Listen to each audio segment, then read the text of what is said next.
Guys, ito kalabasa. Yan. Tanim ulit kalabasa.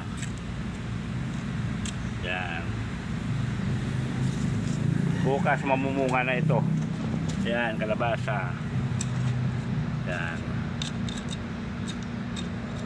Yan, kalabasa po yan. Yan o, kalabasa o. Ito pa. Kunti lang dito sa loob ng bakuran ko.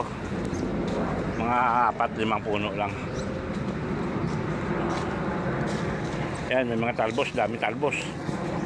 Tumaba na ang talbos ko kasi nabunuhan ko eh. Yan o, kalabasa. Yan. Pang ano lang, pang gulay-gulay lang sa bulaklak. At saka mga dahon-dahon yan. Yan. Ito pa o, magkadikit. Bahala na sila. Okay. Yan, okra, laki na. Lipat ako sa kabila.